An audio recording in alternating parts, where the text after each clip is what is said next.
Հայաստանի ավանդական ուժի ֆեդերացիան մարտի 25-ից 30-ը հանդես կգա Եվրոպայի առաջնությունում, որն անցկացվելու է Էստոնիայի մայրաքաղաք Տալինում։ Մեր մասնակիցներն ընդգրկված են 3 տարիքային խմբով։ Ընդհանուր հաշվով հայկական դրոշը բարձրացնելու եւ ծածանելու հնարավորություն ունի 16 մարզիկ։ Ֆեդերացիայի նախագահ Տիգրան Չովանյանի խոսքով մի շարք մրցույթներում հայ մարզիկները պարտավոր են հանդես եկել։ Դավիթ Հովուշիով զբաղվում է արդեն 12 տարի, անցյալ տարի աշխարհի առաջնությունում զբաղեցրել է երկրորդ պատվավոր տեղը, արժանացել արծաթե մեդալի։ Իմ հետ մրցում էի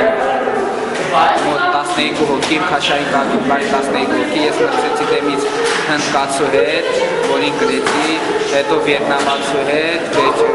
և պարտվեցի ֆիլիպինցու հետ։ Եվրոպայի առաջնությանը Դավիթը լրջորեն է պատրաստվում, թեպետ համեստորեն լրում է իր մարզական պատրաստվածության մասին խոսելիս։ Հիմա պատրաստվում ենք Եվրոպայի մրցումների, որտեղ կունենա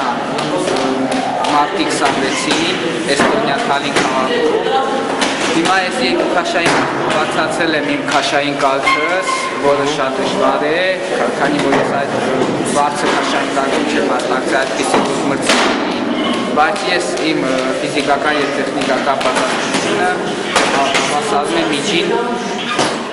Իսկ հա աշխարհի առաջնությունում փոխ-չեմպիոնի տիտղոսին արժանացած Գևորգ Խաչատրյանը մեծ սպասելիքներ ունի։ Հայաստանի բազմակի չեմպիոնը մեծ ոգևորությամբ է պատրաստվում Եվրոպայի առաջնությանը, հուսալով կրկնել նախորդ հաղթանակներն ու վայելել հաղթանակի բերկրանքը։ Գևորգ Խաչատրյան զբաղվում եմ սպորտով, սանդավուշույով արդեն 15 տարի է, մասնակցել եմ մի շարք մրցումների, ունեցել եմ և հաղթանակ և պարտություններ, Հայաստանի բազմակի չեմպիոն եմ, մասնակցել եմ միջազգային մրցումների, վերջերս կայանալիք աշխարհի առաջնությունը, ցավոք աշխարհի չեմպիոնի հետ միանգամից մրցեցի, պարտություն կրեցի ռուս մարզիկից, սակայն սխալների վրա փորձում եմ ուղղել սխալները,